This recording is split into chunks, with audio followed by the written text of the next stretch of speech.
Hey, friendo, Steve here. And Larson. And welcome back to Going In Raw Matt Chat. That's right. It's the Sunday edition of Going In Raw, where we ask our supporters there on patreon.com/Steven Larson for their input, for their video questions that we can debate over and provide definitive answers for.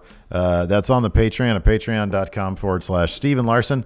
At the $20 a month and up mark, you too can have your video question answered right here on Matt Chat. At the $0 amount, you can watch it for free. Correct. Completely free. $1 a month gets you the show.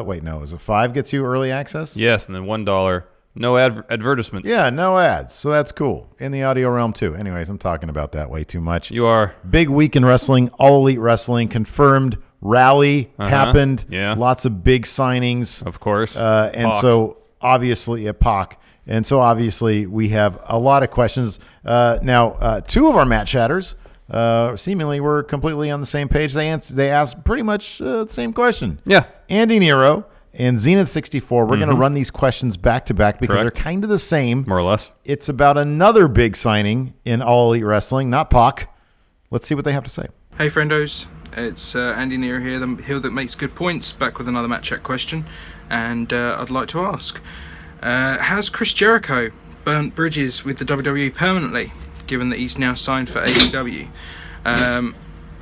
Obviously he's said in the past that he'd never compete in the US against Vince, and now it seems as though he's going to be. Could this potentially cost him his Hall of Fame induction, or do we actually think that Vince is not quite that petty and just sees it as good, heartfelt competition? Anyway, too sweet, hearty handshake, shoulder lean, take care, bye. Salutations, friendo. So now that AEW is officially a thing and Chris Jericho has recently signed with AEW, does that mean that no more Chris Jericho in WWE? No more matches, or, no more appearances besides maybe a Hall of Fame, maybe like in Raw 25 where he had a backstage segment with Elias? How extended can he be involved with WWE now? Because he's almost towards the end of his career as well. Thank you. Goodbye. Thank you, Andy Nero and Zenith64. Synergy, Larson. The Matt Chatters are starting to synergize in the heads, apparently. Yes. Anyways, it's a good question, though. Chris Jericho, even as recently as like a year ago when he first went to New Japan for his match against Kenny Omega. Correct. He said, I'm probably not going to wrestle in North America. I don't want to step on Vince's toes. Vince kind of, I think if I remember correctly, gave him kind of a blessing, or at least he didn't say, Yeah, he said it was kind of all right the first time, but then I think subsequent times Vince was a little cool on the idea. Yeah, so Chris Jericho was basically like, I'm kind of just going to do what I want to do. Mm-hmm. But basically, he's not really into burning bridges, basically. But he is very into doing what he wants to do. Yes. And this is obviously something he really wants to do. Yes. So it's a good question. What do you think? Permanently, do No. you think the bridge is burned? Vince can hold the grudge. I mean, just look at the response Vince had to Jericho signing within a matter of hours, probably minutes. They had Jericho's profile on WWE.com moved to the alumni section. And more telling, perhaps, is the one shot of him in the show open graphics package they run before every little bit of their programming. His shot, Jericho's shot, him with the list, was replaced by a shot of Cesaro. There is an element of boyfriend, girlfriend breaking up. Oh, it's very petty. If you're this like is very petty. in your teenage years, like a high school romance. It's very petty. Yeah. I mean, you're going to erase Jericho's contribution to your company. Like, you can't keep that one shot in there. Just one shot. Anyways, regardless. Here's the thing. Hogan in the opener? Yeah. He's the first shot. It's him body slamming Andre. Yeah, that's right. Here's the thing. Vince will hold the grudge unless he sees an opportunity to make money out of mending that relationship. So in a few years' time, if Jericho is once again a free agent, still, I guess, probably in his early 50s, looking to make an impact in the wrestling business, Vince sees a money-making opportunity for himself, heck yeah, he'll approach Jericho. He'll welcome him back. Absolutely. Without a doubt. Yeah. You're right. I kind of wonder, number one, I don't know if we'll ever get the answer to this. Maybe Dave Meltzer might know right now how long Jericho's contract is with All Elite Wrestling. Because you're right, it'll be that long. Now we've heard like they're signing like multi-year deals, some up to, I think, isn't like Cody and the Bucks like 5 years, deals? yeah. That might be different from the other wrestlers simply because I would suspect they're vice presidents. And so I don't know. I think that, obviously what you said is completely true. I think especially Chris Jericho, a guy who's been very careful to sort of navigate these solo waters as carefully, I think, as can be expected. Yes, and he seems to know how to talk to Vince. He does. Yeah, absolutely. He does. And Vince seems to like him. Yes. So I think permanent's a long time. I guess my only reservation about the question at hand is how much longer is Vince going to be around? Yeah. And even then, I think if you're talking about WWE, he'll still be fine because I think Triple H is again the kind of guy who likes to make money for the company. And so I think they understand business, and this is a business move for Chris Jericho. And so. If something happens to Vince over the next 3 years or 2 years or however long Jericho is signed to All Elite Wrestling, that might be. I mean, if you want to talk permanent, then that could be the case. Maybe the bridge was burned permanently with Vince. But I think Vince is going to be around for a while. Yes. So I don't think it's going to be a problem. But it is pretty telling that I understand. I totally get moving him to the alumni section. It's like, okay, well, hold on a second. He's not an active competitor anymore, alumni. Yeah, makes sense. That makes sense. But removing him from the intro thing? Petty. That's petty, man. Petty. That's just petty. And seemingly right away. Petty. Yeah. Completely petty. They didn't wait like a couple of months to do it. No, they just did it right away. They probably had it ready. And that might have been less of a deal. Number one, it was right away, but also combined on the same day as the All Elite Wrestling shirts thing, where security was told to turn away anybody wearing an AEW shirt. Petty. It's all just one big ball of petty. Yeah. It sucks. Thank you, Alvarez. You're welcome. Next, Joshua the Dynamic Knight Martinez has a question about other promotions' ability to survive in an All Elite Wrestling world. Let's see what he has to say. Hey, friendos. So, AEW officially announced. It's an exciting time to be a pro wrestling fan, as I'm pretty sure everyone is saying. But with such a big company on the horizon, with a lot of good people behind it and a lot of money behind it, there is a possibility that a company might go down. So, this might be a tough one, but what's one wrestling company you think might have to fold? Impact, Ring of Honor, MLW, all Evolve, all those other companies. Which one of those do you think will have to call it quits? Thanks, friendos. Thank you, Joshua Martinez. Thank you, Joshua Martinez. In an All Elite world, which company might not survive? I hate saying this. I don't like, number one, I don't like to think about, actually your answer, I don't mind because those contracts are just ridiculous. They were pretty ridiculous. However, look, man, this company is stacked with talent, but they can't seem to catch a break in the business world. It seems like every single year, Impact Wrestling is dealing with some setback, which prevents the company from really gaining and building upon whatever buzz they may establish in the short term. So in my case, I'm going to say Impact Wrestling. I think that, they just made this move to the Pursuit channel. A lot of people seem to be excited about the move to Twitch. It's just, if the money doesn't come rolling in some way, somehow, they're not going to be able to afford all the amazing talents they have on their roster. Word came in that, or a rumor went flying that they were trying to offer the Lucha Brothers high six-figure contracts, and then All Elite is trying to, triple that amount. That was just a rumor we heard.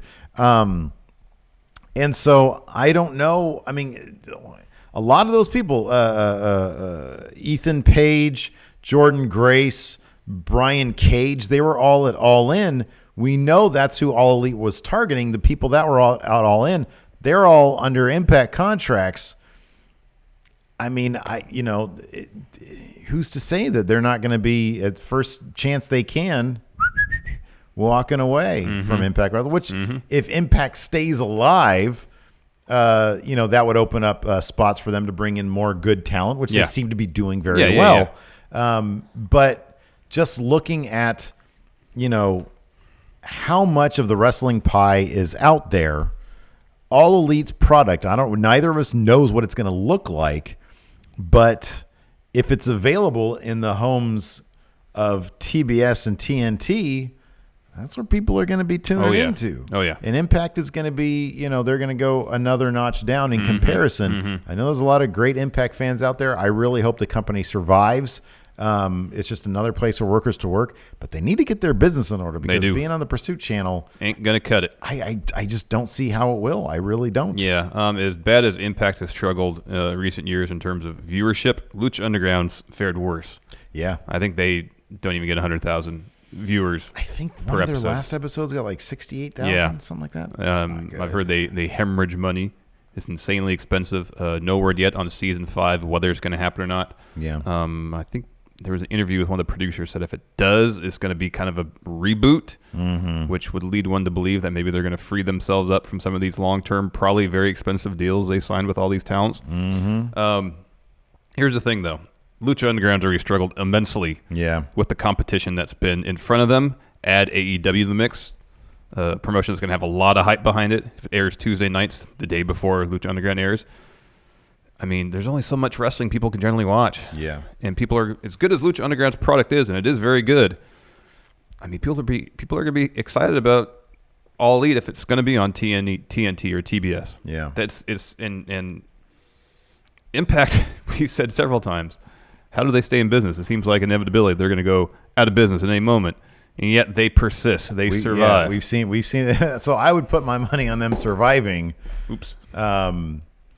But I don't know. It's never a bet that you feel great about placing. Yeah, no. So, but no, I truly hope they do. I hope that they're able to to keep on signing up good talent, keep on putting on a good product. I'll probably check them out Friday night. Maybe the move to Pursuit and Twitch will, as Don Callis says, lead to a more edgier, sexier product, something different, something different. Yeah. And if it leads to that, then that's great. I have faith in Don Callis. Maybe it's just kind of a stopgap move to have a TV home and a broadcast home on Twitch until something else comes along. Yeah. And maybe All Elite goes to TNT or TBS and does really well, and then other cable networks are going to be more optimistic about the possibilities. That's a good point of view, yeah. Of wrestling on television. Yeah. I mean, it seems like AEW could potentially be a death knell for all these other promotions on TV. But the flip side of that is if they do really well on their broadcast spot, it could encourage other cable outlets to get wrestling on their station. Here's another take on that, sort of a similar point. People who are so used to WWE product try out All Elite Wrestling. Wow, this is really good. I didn't know wrestling could be like this.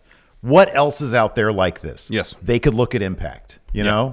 because that's then at that point, Impact or Ring of Honor is then, the next biggest sort of widely available, I mean, to anybody on Twitch, widely available product with some pretty decent production value and some really great names. Yeah. So it could be also, if they get a prominent spot, it could be like a gateway program to other stuff like Impact, and hopefully it'll boost them up. Exactly. So, yeah. Next, we got a question from Devin the Dude. Devin the Dude. See what Devin the Dude has to say. Do you think WWE is taking this too lightly, or their fans are taking it too lightly? That, WWE will never be beaten at the top, or never have real competition over the next few years? But I don't know. I mean, like I said, all it takes is one really bad year in the ratings and everything like that, and with some big names making jumps, especially in that women's division, with some of the things that came out of the rally. But what do you guys think? Thank you, Devin the Dude. Thank you, Devin the Dude. There's going to be danger of talents wanting to go from WWE to All Elite Wrestling. Oh yeah, there is. Cause let's see. So what is the more than anything? What are the two things WWE has to offer that no other promotion has to offer? Platform. Yeah. Money. Yeah. What we learned from the rally yesterday, Cody said, we're going to pay our wrestlers. Yeah. You would think, on average, that would be competitive with WWE contracts. Potentially. Granted, WWE probably has a larger amount of resources to throw their way. Nonetheless, it's going to be relatively competitive, I think. I mean, if they're willing to counter Impact's high six-figure deal for the Lucha Brothers with something triple what they previously offered, They have money at their disposal. For big names, yeah. Yeah. Well, that's what we're talking about, from talents jumping from WWE to All Elite. Yeah, but once you get the mid card, it's not going to be there. But let me finish. Go ahead. In terms of platform, if All Elite can get their TV deal on TNT or TBS, granted, it's an upstart new venture, so it won't have the fan base at the ready on the same scope as WWE. Nonetheless, that is a platform. What are the advantages working for All Elite? We've heard talk of them providing health insurance for their wrestlers. That is a ways off. No, I know, but Tony Khan talked about that yesterday after the rally. Yeah, so did Matt Jackson. Yeah, He said they mentioned, so did Cody. It's something they're talking about. The lighter schedule. Tony Khan, again, talked about that. Gosh, there's one other thing, too. Anyways, those are two pretty significant things. If you can make comparable money working a much lighter schedule, and with the possibility of doing something vibrant and creative and interesting without the restrictions that WWE may put on you as a wrestler, I could see that being as really attractive. It's possible. It's too early to tell. The jury still is way too early to tell. Oh, my goodness. It just takes one. It takes one person. It takes one person defecting, man. Like Lex Luger? Yeah. Yeah. Puffy shirt, Mall of America. I don't know, man. I'll put it this way. I will put it this way. There's one point I want to make. At this point, WWE is already pretty much overstuffed with talent. Like, there's going to be a critical mass at some point where WWE is going to sign up so many people, and they're like, okay, we don't know what to do with everybody. We just don't know what to do with everybody. And so what are these talents going to do? They're going to be cool sitting there on the sideline collecting their downside guarantees? Okay, here's the thing. Working the occasional house show? The guys... So let's rattle off. Let's break this down. Let's rattle off 5 names who are underutilized in the WWE right now. 5 names that are underutilized. Finn Balor. No, he's not. No, he's not. He should be Universal Champion. Finn is one of their. He was the first one. Finn Balor. It boggles my mind whenever anybody complains about Finn Balor in WWE. He's constantly featured. He is. But he's not champion, Steve. He should have all the titles. Okay. Well, look, I'm not booking the show. However, I can say he's got a massive platform, which he uses, by the way, for obviously for some issues that he's very into. Bobby Roode. He's a tag champion right now. Oh, come on. He's a tag champion right now. He was NXT champion. Yeah, but this is like the first. Do you think Bobby Roode, decent storyline he's had since he's been on the main roster? Do you think Bobby Roode worked 20 years to get to the WWE to make that big WWE paycheck, and I guarantee you he's making a good dollar there. Yeah. He's making decent money there. Do you think he's making more? Then go back. Do you think he's making more in WWE now than he did in Impact when he was making the most? Yes. Because he was making like $600,000 in Impact. He's making more than that in WWE. I will guarantee, because he was a high-profile signing. Here's the thing, though. He was a big deal. From a creative standpoint, they ain't doing anything interesting with Bobby Roode. And he don't give a damn. I don't know, man. He got the dude, I will guarantee. He got there. He's a tag team champion right now with a fantastic upside of a partner. Oh, he is. They are basically handing him the tag division. Sami Zayn. Is Sami Zayn a needle mover for you, though, ratings-wise? I like Sami Zayn a lot. Here's the thing. For WWE, maybe not. For All Elite, maybe. And again, you're looking at a guy who busted his butt for 15 years to go back down to All Elite Wrestling. But I don't know. Depends on. I don't. It was his dream. Him and Kevin Owens' dream to go there. So we're looking at names, but like Ty Dillinger, Dolph Ziggler. Ty Dillinger's not going anywhere. He's in WWE for life, man. As long as he was in developmental for 25 years. He's not going anywhere. You're right. As long as he can be. I just don't think that the names are there. I mean, you mentioned Bobby Roode, and I don't see it. The roster of 205 Live that isn't Cedric, Buddy Murphy, Drew Gulak. You know what I mean? Like, yes, there are names in WWE, but name me a needle mover who would go back down to All Elite Wrestling. I don't know why you say go back down. Because it's a step down. Depends what your ambitions are, man. We see someone like Pac, who we heard is not like he's like money doesn't drive him. There's people who are in this industry for granted. Yeah, they want to get paid for their work. There isn't another Pac on this roster. I don't know. I don't see it, man. I don't see it. You look at the roster, 300 strong, or what is it now? Yeah, it's like 200 something. 280 something. But like if when Bob Roode's a free agent in 2 years, whenever it is, and All Elite's built up, they got their TV home on TBS, very funny, and they're running quarterly pay-per-views in arenas, and they're doing good gates. If they're pulling in 1.5 million viewers a week. What did Impact do at its best? I think it was the Hogan episode. Maybe it was I forget what it was. I think they got like 1.5 million, something like that. Maybe. If they're doing that every week, then what you're saying is a distinct possibility. Then they might be able to poach. Until they get that TV spot and those kinds of ratings, and that company is stable, selling merch left and right, creating these killer shows. Selling merch ain't gonna be a problem, apparently. Well, that's true. Check. They got that. They got that on lock. Putting on these like takeover level shows. Shelton Benjamin. Again, I love Shelton. Needle mover, not quite. He could be for All Elite though. Booked right, he could be. I love Shelton. Shelton next Benjamin, man. Yeah. I don't know. Like I said, look, I'm willing to accept that it's a possibility. Oh, nice. Mother-in-law's making mac and cheese for everyone. Yes. Kevin Owens confirmed All Elite Wrestling. Busted his butt for 20 years. Yeah. To get to the WWE. But here's the thing. Here's another selling merch. Here's another aspect too. Bob Roode, he's in his early 40s. I like we're fighting over one name, Bob Roode. Well, I think he's a decent example of someone. Yeah, he's a tag champion, but the Raw tag titles honestly don't really mean anything right now.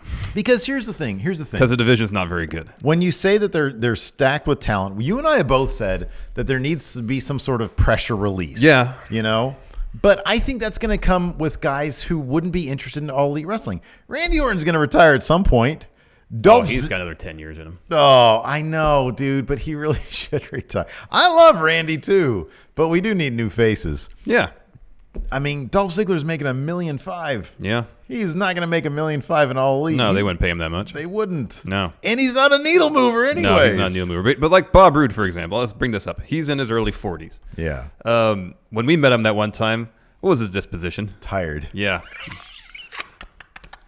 So nice. Yeah. So polite and so professional. Great. Just looked tired. He seemed very tired. I think it was like his first, wasn't it like right after it got called up? It was pretty quickly thereafter. Yeah, within the first month and a half. Yeah. And I think it was probably supposed to be his usual day off. Instead, he had to go to this promotional thing.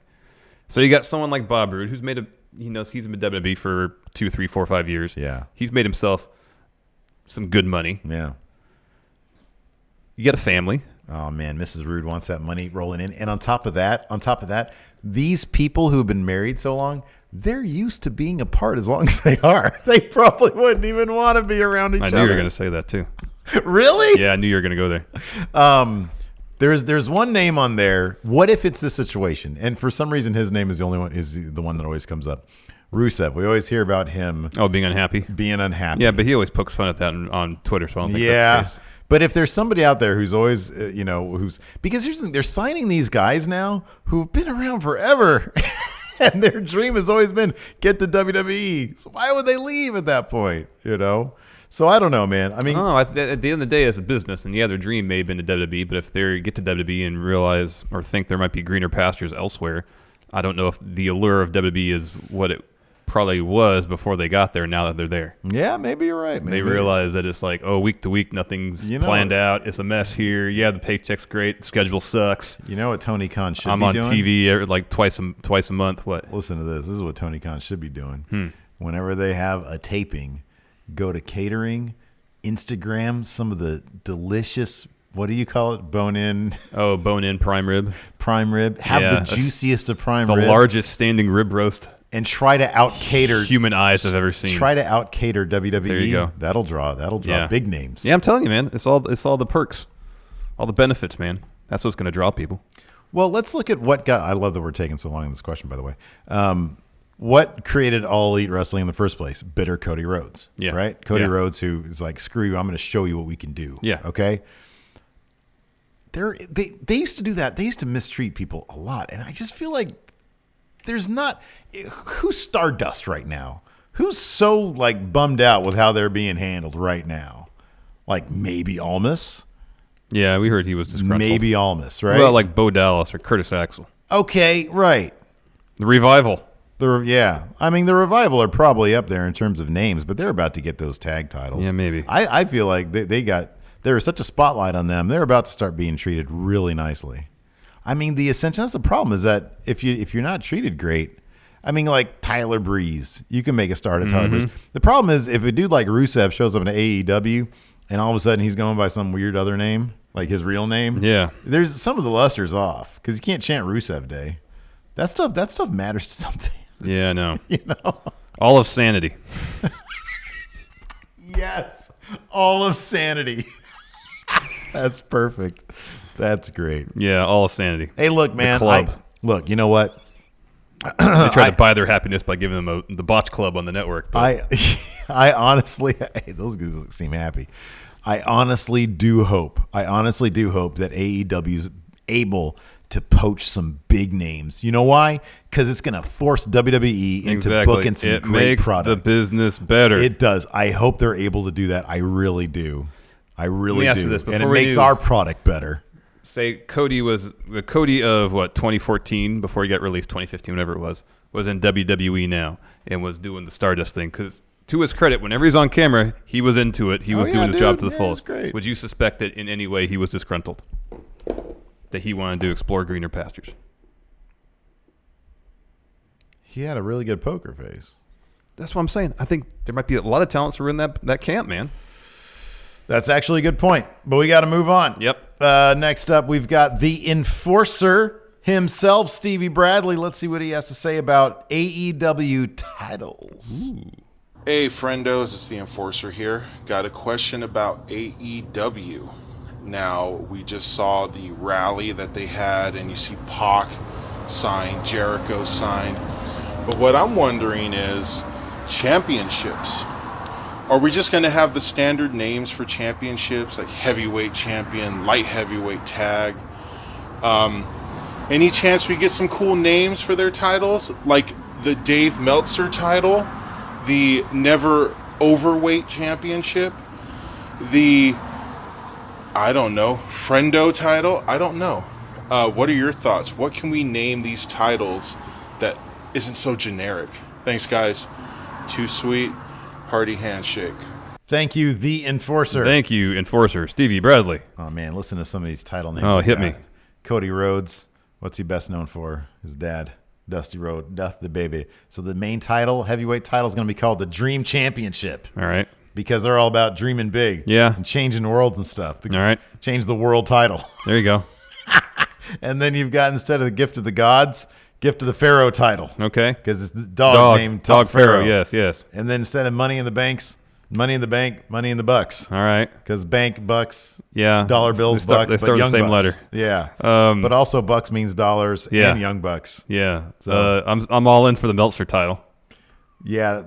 Yeah, you gotta do that. That's good. Also, like if they have some sort of X division, then you can call it the Killing the Business belt. Yeah, but I kind of like the Meltzer title for the X division because that's where the great matches are held. The Dave Meltzer Killing the Business belt. There you go. Mashup. Dave Meltzer Killing the Business belt. That's it. That's good. That's good. I like that. Yeah. Can't really say that 5 times fast though. Dave Meltzer Killing the Business belt. That's Dave Meltzer slow. Killing the Business belt. Dave Meltzer Killing the Business belt. Dave Meltzer Killing the Business belt. So yeah, those are all good names for titles. I don't know what they're gonna. They're probably just gonna. Cody seems like a bit of a traditionalist. Yeah, AEW Championship. Yeah. I think that's what it's gonna be, and then AEW Women's Championship. Yeah. Probably what it's gonna be. And tag championships. And We might just call those the Young Bucks championships. yeah, right, exactly. Young Buck belt. Or whoever. Who do they want to? What are they called? The Golden Hearts. Is that what they're called? The Great Hearts. Yeah.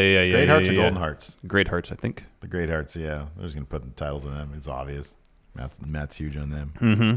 Moving on, we've got Thayer Thabata. Question from Thayer Thabata. Let's see what Thayer Thabata has to say. Hey guys, my question for this week is, was letting Cody Rhodes go the biggest mistake WWE has made in the past decade or two? Thanks, guys. Thank you, Thayer Thabata. This really should be an episode of Count Out Top 10 Mistakes that WWE's made over the last 2 decades. That's a good idea. We can write that down. All right. Cody is in the top 10. He's in the top 10.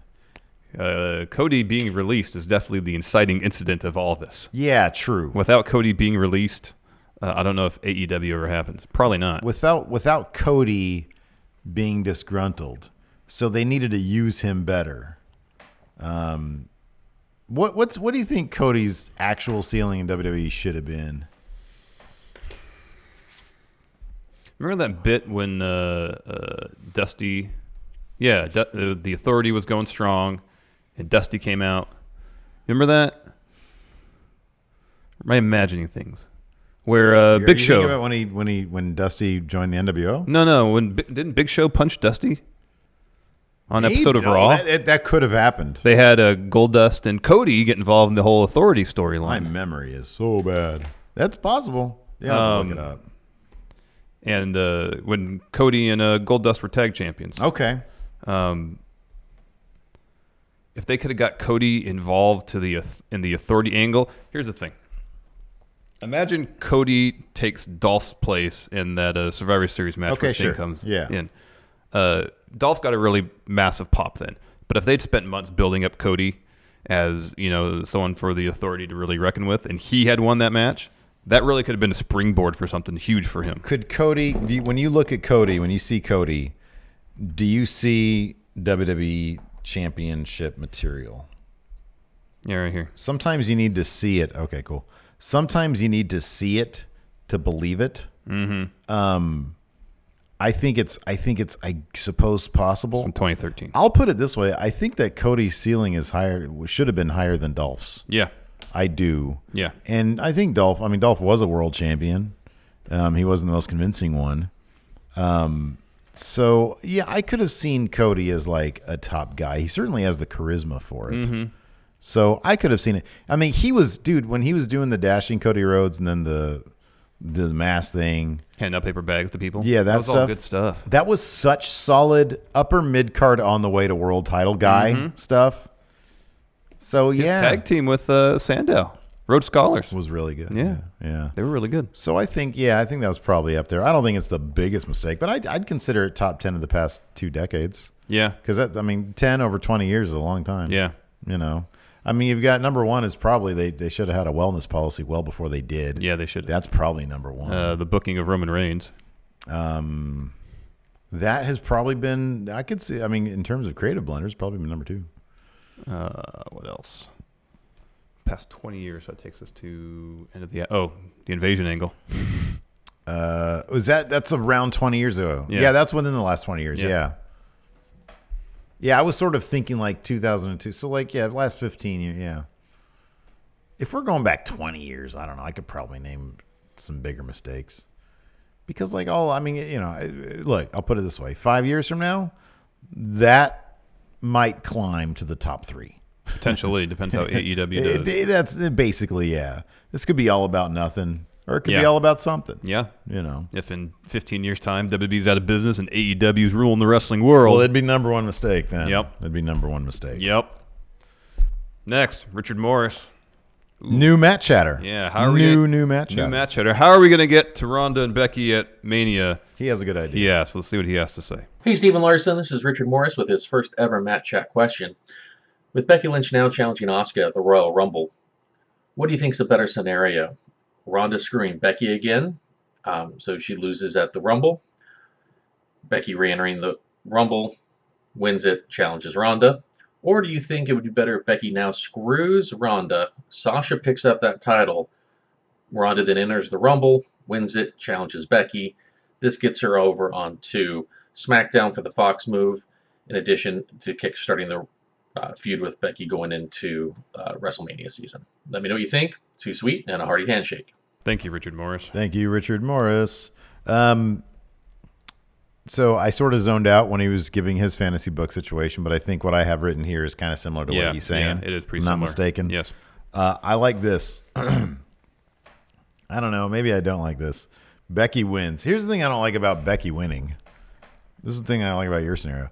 The thing I don't like about Becky winning is that it means Asuka has to lose, and I simply don't like that. However, I'm not going to worry about Asuka right now. Becky wins. Ronda loses, enters herself in the Rumble. The thing that I like about that is that it forces Ronda into being active. I guess you can call it proactive. I forget. But it forces Ronda into forcing her way into the match with Becky at WrestleMania. Ronda gets into the Rumble, wins the Rumble, and we just see a new side of Ronda who sort of, she gets handed opportunities. She's the champion, and then she just beats everybody. It's kind of just sort of a very passive title run where if she is chasing something, I think it's more interesting. But go ahead and reiterate your suggestion from our SmackDown review earlier in the SmackDown week. recap. This is good. So somebody, Becky, Charlotte, or both of them, costs Ronda the belt at the Rumble. Sasha wins. And, of course, Sasha and Bayley, friends, probably future women's tag title holders. And then somebody costs Becky the match against Asuka. So Asuka retained, whether it be Charlotte or Ronda again, as a retribution of what maybe happened earlier in the night. So out of the Rumble, we have Sasha and Asuka as women's champions for the respective brands. And we have Becky, Charlotte, and Ronda all without titles. So you don't have to worry about Becky or Charlotte or Becky and Charlotte winning the Rumble to justify the match with Ronda Rousey. You take all the belts out of the equation, so the match either between Becky and Ronda or Becky, Charlotte, and Ronda is just about them wanting to beat each other up. Don't have to worry about titles being on the line, any of that stuff. So that takes care of that one potential problem where if Ronda walks through a match against Becky or Becky and Charlotte, odds are, well, two things. I don't want to see Becky or Charlotte move to Raw. Because I think the women's division of SmackDown right now is awesome. Killer, yeah. And I want it to stay the same. And also, going into that, if that were the case, Ronda holding the Raw Women's title, that would pretty much guarantee her victory. She'll probably win anyways, regardless. The other thing that frees up is for someone else to have a star-making turn in the Rumble, which I always really like. Give Ember Moon that shot, for example. Bayley. Somebody, give them an opportunity to win the Rumble, challenge for one of the women's titles. I think it's kind of the best case scenario. And further down the line, it sets up horsewoman versus horsewoman. One small tweak to your situation there, I would say this. I would have Charlotte win the Rumble. The fact to then challenge Asuka. I know, I get that. The Mania. fact that they're not doing Charlotte Ronda now makes me feel they're leaning towards triple threat. That could be. But that can change. Yeah. It's seemingly every situation is fluid in WWE. The thing that I really like about having I'd prefer Becky Ronda 101. That'd be my preference. Yeah, me too. These are the three matches that I'd love to see at Mania because none of them are kickoff matches. Sasha Bayley for the Raw Women's title. I think it'd be killer. Ronda, Becky for no title, like you said, and then Charlotte Asuka. None of them are kickoff matches. Nope. None of them should be kickoff matches. Nope. So yeah, that's what I like. Next, AO Worm, Matt Chat Hall of Famer.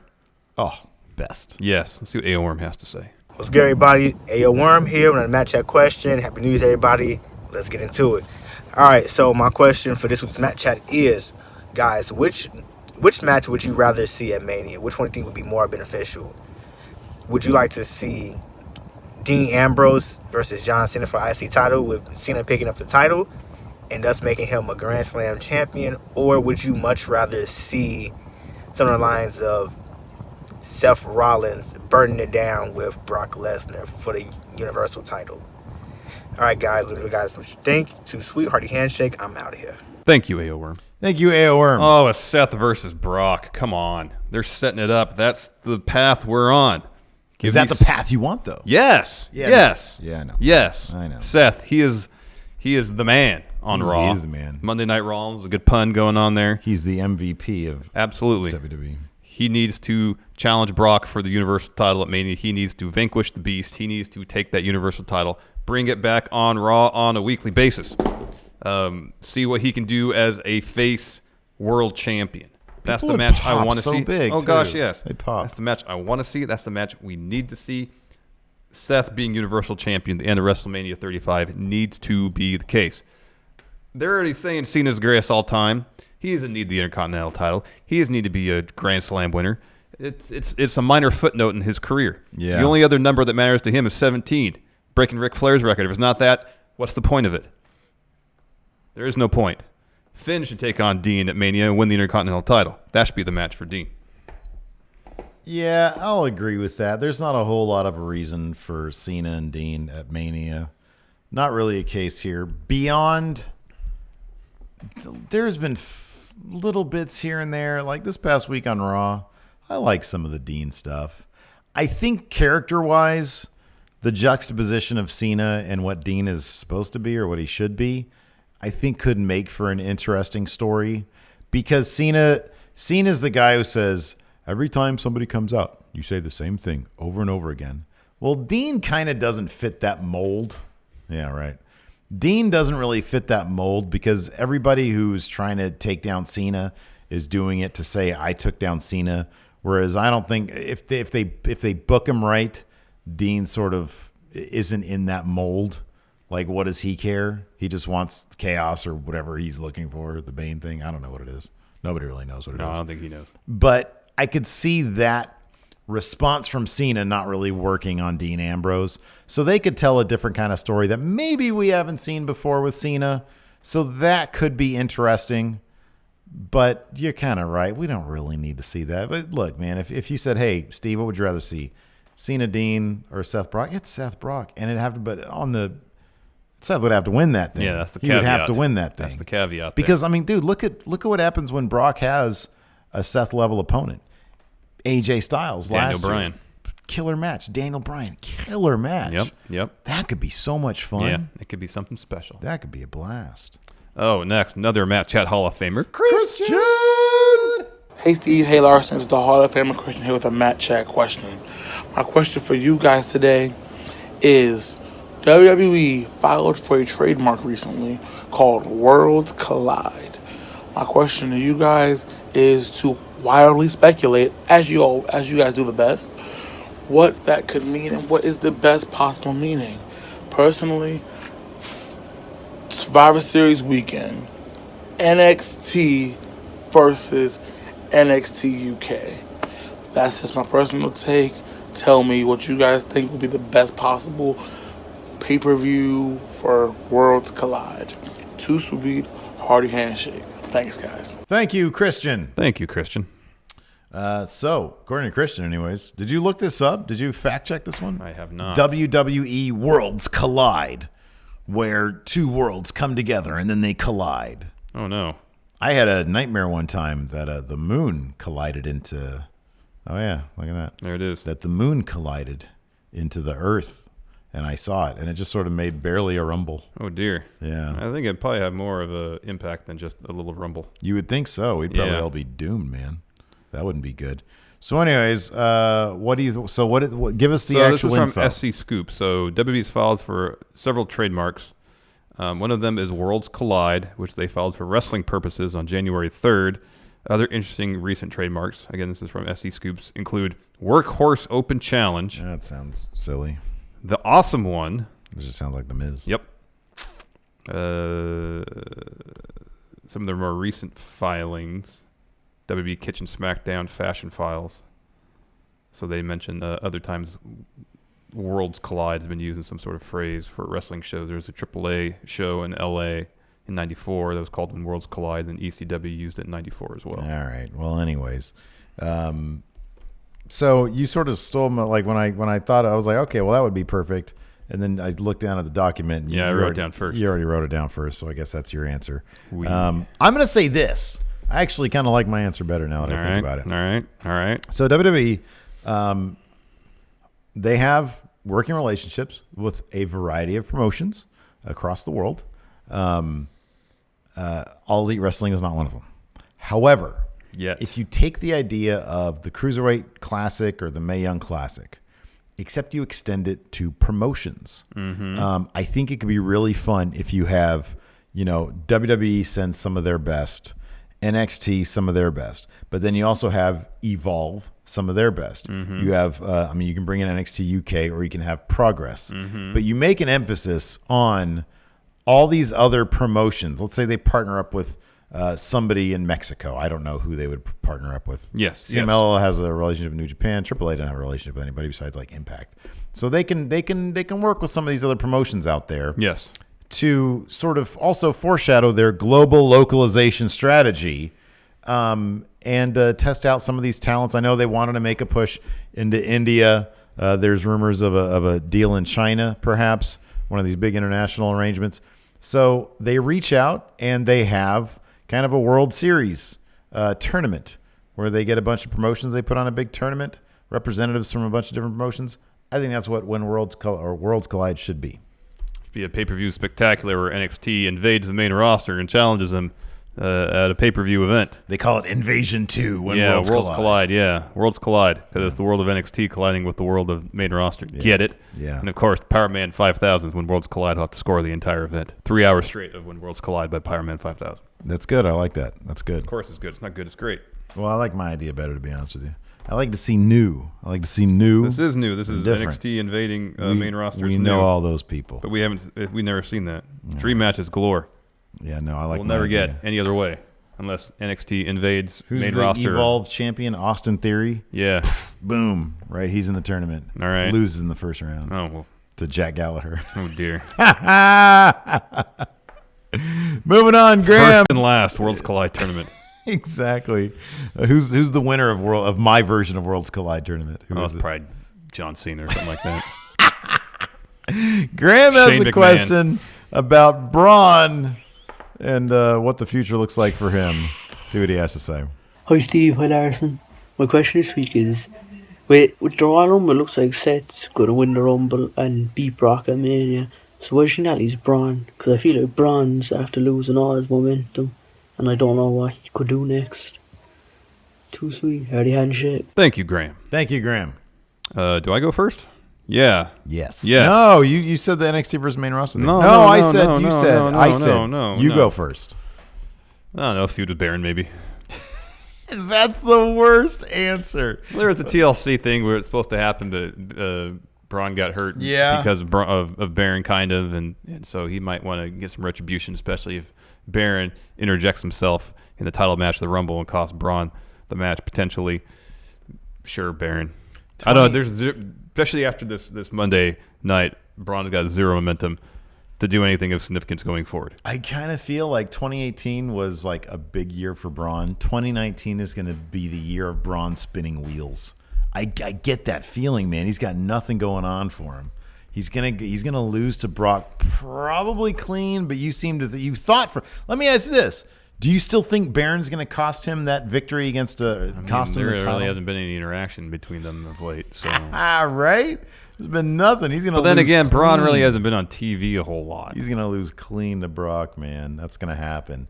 I think he's going to go straight to a big show celebrity wrangler type guy whenever they bring in like a Gronkowski type character. Braun's going to be the guy right there. I think that's a territory he's headed for. I don't know if those rumors about attitude problems backstage are a real thing or not. Oh, I don't know. But he's being treated like it is. Mm-hmm. That promo on Monday killed him. Oh, that was terrible. It was not good. Not Hey, good. Beastie Boy, does your advocate's butthole get jealous of his mouth because he poops out of his mouth? No, for me it was really.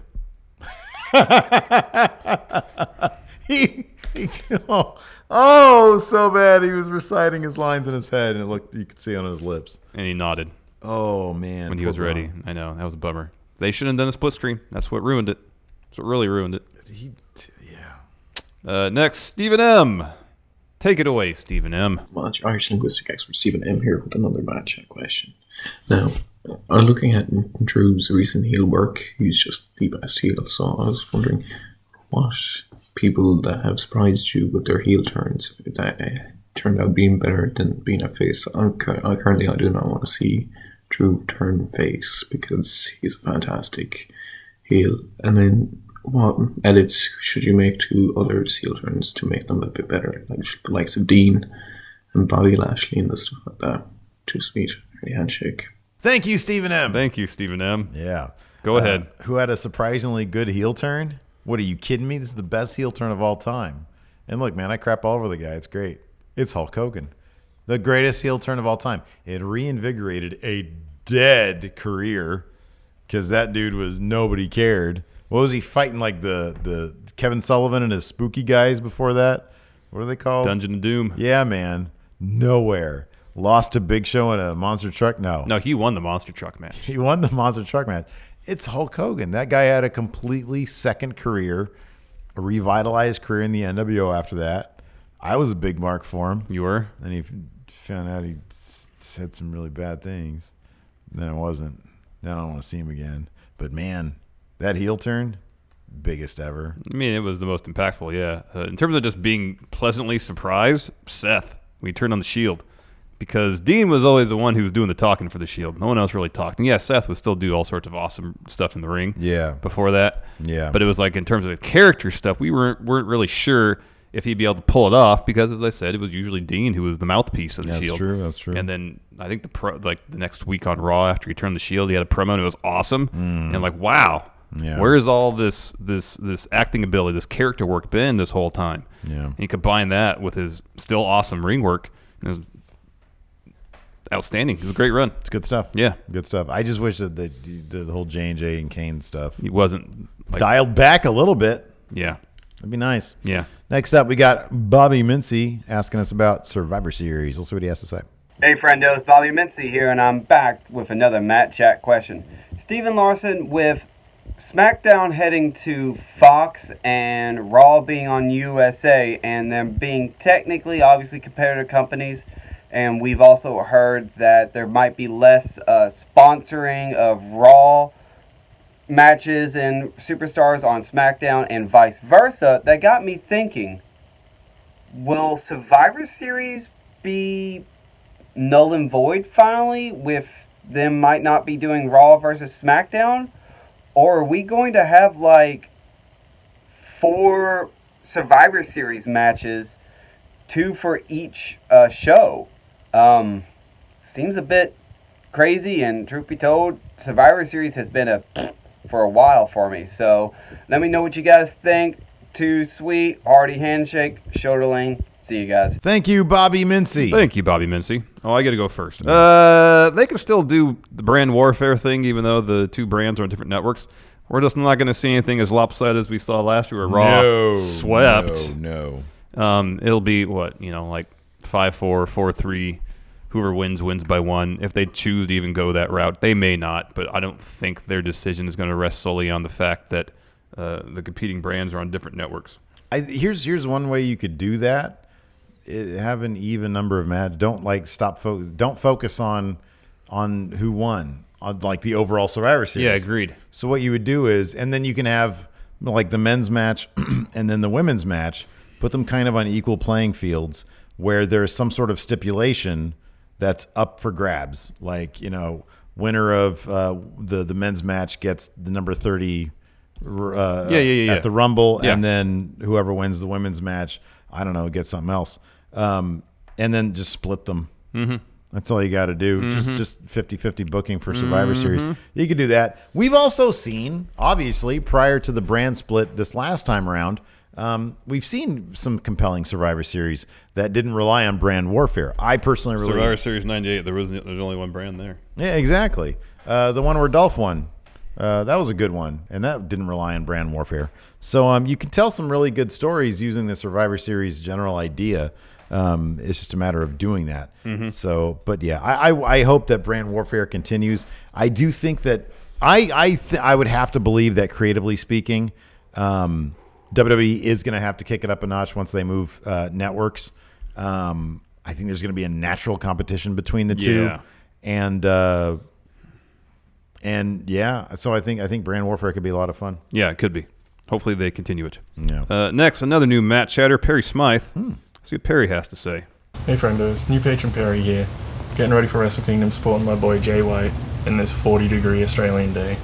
My question is, if Roman Reigns were to return at the Royal Rumble, should he return early in the Rumble and have a really good performance but get eliminated eventually, or should he return at number 30 and go straight on to main event WrestleMania? Thanks guys. Thank you, Perry. Thank you, Perry. You get to go first. All right. He comes out at number 1 and then wins the whole thing. Because that way, commentary endlessly will talk about his return, shocking recovery. It'll just be the entire story of the hour-long Rumble, which is what people want. And then Roman can have, a bunch of times when people are almost going to take him out and then they don't.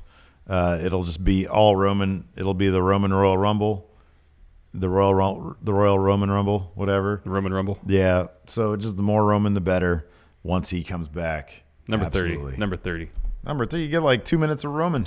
Yeah, that's fine. That's enough. Number 30. Man, you need more than that. No, because you got to build anticipation throughout the match, like they always do. Who's going to be the last one in? Who's going to be the last person in? Everybody gets so hyped to find out who is the last person. This year we know who it is. Yeah, I know. I guess that could our truth hypothetically change. Like when Cena surprise return at the Rumble, what position? 30, and he won. That's how you do it. On this day, I see clearly. Yeah, I think Edge came out 30 and 1 too. Something like that. That's precedent. Yeah, that's how you do it. Nah, man, number 1, numero uno. You know what bums me out? When they last night, or I'm sorry, on Monday when they were talking about Finn, he came out at number 2 in the Rumble and lasted all the way till blah blah blah. Almost an hour, yeah. Well, 2 is the same exact one as 1. I know. They mentioned that about Ray on SmackDown that he. Oh, that's what I was thinking of. The number 2 position Ray. And went the distance to win it. Yeah. Yeah. Yeah. It's the same as number 1. Yeah, I know. Just say he was the first. He was one of the first 2 competitors in the match. Yeah. Yeah, I know. Number 2. There is no number 2. No, it's 1 and 1. It's 1 and 1. 1 and 1. And then it goes to 3. Yeah. Anyways. I guess. And if they knew that was going to be the case with Ray, why wouldn't they have had him come out at number 1? Just get a couple extra seconds on the timer. Because you come out at 1, you're introduced first, you're in the ring first. But then the match doesn't start till the bell rings, and then bell doesn't ring till both 2 competitors are in the ring. Right. I don't know. Going into that match, maybe if just they because knew he was going to be Iron Man, then why wouldn't they have him number 1 so they can say? So the people who have Iron Man the Rumbles, HBK when he came in at 1, Mysterio at 2, and didn't Benoit do it? Yeah, I think Benoit had Did he do it at the number 1 position or number 2? I don't know. Number 2 sounds familiar, but I don't know. Maybe they just want to save that number 1 spot for Michaels. Yeah, that could. I don't know. Oh, yeah, that could be. I don't know. Could be. That could I don't be. know. So only one person did it. Let's see here. Next up, we've got a question from Taco Dan. Hey, Stephen Larson, Taco Dan here with my first ever Matt Chat question. Hall of Fame season is coming up, and it got me thinking. I'm a big basketball fan, and I always like how they include foreign basketball players who never played in the NBA. So I was wondering, do you think the WWE Hall of Fame will ever include wrestlers from outside of the promotion, like New Japan or Ring of Honor? Or even wrestlers who had just a short stay in WWE, like Shinsuke Nakamura, for example. Let me know what you think. Thanks, friendos. Thank you, Taco Dan. Thank you. So I kind of get his point. So here's the thing. They have done that. Yeah, they have a thing called the Legacy Wing. Yeah. Where they'll induct people who've had an impact on the industry, didn't necessarily wrestle for WWE. El Santo's in there, Hack and Schmidt. Just a couple of years ago. Ricky Dozen. Carlos Colon. Yeah. Well, he actually got a full induction. Yeah. So, yeah. Yeah. But Ricky Dozen's in there, Luthez, a bunch of people who never wrestled for WWE. So they have done it. Generally, I think that honor is presented posthumously. Mm. But as far as I don't believe. Well, Antonio Inoki, I think, is in because back in when he was wrestling, there was a lot of crossover. Like they'd have joint shows, New Japan and WWE. Yeah. But I don't know if I'll see if Giant Baba's in. Maybe he's in. I don't know. So I mean, those are obviously from the past. They had sort of relationships with WWE. But so I guess what Taco Dan's question is, let's say for example, Tanahashi, right? Yeah. That dude's probably not going to go to the WWE. He's probably going to retire in New Japan. Is there the possibility that WWE would 20 years from now induct him into the WWE Hall of Fame? I really doubt it. Yeah. I really doubt it. For one thing, there's so much talent right now that the Hall of Fame is going to be pretty booked moving on. And on top of that, I don't see that happening. I just don't. Yeah, I don't either. If you've spent your entire career, Giant Baba, Inoki, they built their own promotions, Mhm. you know, and that's kind of different than just being a worker in a promotion for a certain amount of time. Yeah. If you haven't even had a cup of coffee in the WWE, Mhm. then are they going to induct you? I don't see that happening, unless, of course, and this is possible, WWE buys New Japan Pro Wrestling 20 years from now. Then they'll start adding those roster members to their own Hall of Fame. Whoops. So yeah, potentially. I could see that being the case. If WWE acquires the company where you've had a Hall of Fame level career, you're a Hall of Famer now. Congratulations, you're a Hall of Famer. Zach S., Hall of Famer. Talk about Hall of Famer. Zach S. has a question. Let's see what he has to say. What's good, Stephen Larson, many friendos out there? It is your Match Chat Hall of Famer, Zach S.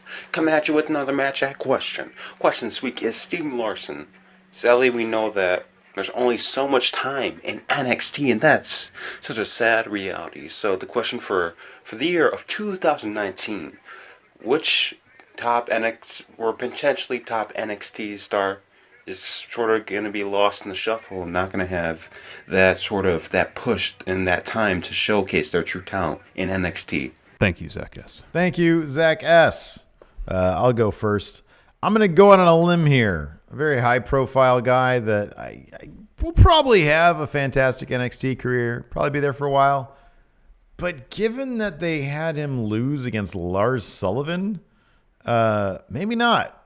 Keith Lee. There's a lot of talent on NXT right now. I could see Keith Lee having a cup of coffee in NXT, which apparently that wasn't my favorite phrase. Being in NXT for a short time, having a couple of good wins, but losing when appropriate to big names that they want to have a heavier presence in NXT, and then moving on to SmackDown. He feels like a SmackDown guy. I could see that maybe being the case. It's interesting. They haven't really done a whole lot with him yet. And they haven't. They haven't, which kind of makes me think, maybe Keith Lee. It's kind of a similar situation, although it's a bit different recently with EC3. Yeah. If EC3 just hadn't apparently been called up or was on his way, he would be my pick. Yeah, sure. Because he's on NXT TV sporadically. He hasn't really been in a long-term program except for this most recent thing, kind of with Undisputed Era. And I'm getting the feeling that Keith Lee is being kind of treated the same way as EC3 when he came in. I'm just getting that feeling. Like it's been a little while and they haven't really done much with him. I'm going to go with Punishment Martinez, though. That's a good one, too. So he lost his debut match to Matt Riddle. But he's probably going to disappear off TV for a little while, get a bit of a repackage, get him ready for his push in NXT. But I have a feeling it could be a situation where he's on TV a little bit. They're like, oh, we need a big man on Raw or SmackDown. Call it Punishment Martinez. Mm-hmm. That's a dude who could spend. Well, he's going to be in WWE for 3 years, though. You know, that's a long time between now and then, and end up in AEW. Mm-hmm. You know, I could see that maybe. Mm-hmm. I don't know. I don't know either. Another dude, he's been around for a while, hasn't he? Yeah, I think so. Yeah. So, two good answers. Next, and finally, Christopher Rappersod has a question. Let's see what he has to say. Good morning, Stephen Larson. So my question is, does David Arquette deserve all the hate for killing WCW? Was it really his fault? I don't think it was. I think he was in a tough spot and he's been blamed for no reason. He's trying to redeem himself. But I think it's Vince Russo's the problem. So my question is does David Arquette deserve all the hate he gets? Thank you, Christopher. Thank you, Christopher. Does David Arquette deserve? No. Oh, man, no. I feel bad for that guy. He was a symptom, not the cause. Yeah. Really, they were booking week to week, no vision, just trying to. When you say pop they, ratings, you mean? oh, Vince Russo. Thank you. Creative. Pop ratings. I mean, Vince Russo himself said David Arquette cut in the front cover of USA Today, like as if that's justification to put the belt on him. Right. By all accounts, David Arquette was not into it. He didn't want to have the title. He understood how ridiculous an idea that was. And in the end, he donated all the money he made from that. It's my understanding. The family of Draws, I think. He was Pillman? A family of Draws and Pillman, I think. Yeah. So he made the best out of the situation, I guess, that he felt he could. But no, he doesn't deserve blame for the end of WCW. There's 15 more reasons or other reasons you can name. But again, that was just a symptom of what Vince was doing, his philosophy in terms of booking the show. As you get older in life, you start to realize that there's really only one person who will look out for your best interests, and that's you. And DTA. Chances are, exactly. And chances are, he was probably like, well, they think it's best, so I should be fine, right? No. And he found that out. And I guess if you want to look at the plus side of things, he's building a magnificent career, seemingly having a lot of fun when he's not doing death matches in the indie ranks. Oh, he's right in now. great shape right now. And he's in great shape. In great shape. And he's really trying to repair that image that pro wrestling fans have of him as being. And I'll be honest with you, like, given that pro wrestling fans these days are a lot more tuned into what's going on in the independent circuit, I think he's succeeding. You know, at least in their minds. So no, I don't think he deserves any of the blame for that one. You know, he probably went into that thinking, well, they know what they're doing, so this will be fine. Or even there's probably that, and then if he says, well, okay, well, there's an opportunity for me to raise some money for some causes that I think are worthwhile. Yeah. And probably part of it too is like, oh, there's a movie I'm forced to promote, even though it's been in theaters for weeks already. Yeah, right. Yeah. You know, but again, they probably know what they're doing. Yeah. You know, I mean, you just figure, man. You go into something and you just figure. I mean, you and I, we've been in that situation before where it's like, oh, I'm sure they know what they're doing. Yeah, these people are in positions of authority. They must know what they're doing. Right. Oh. No. Nobody knows what they're doing, man. That's another thing to learn late in life.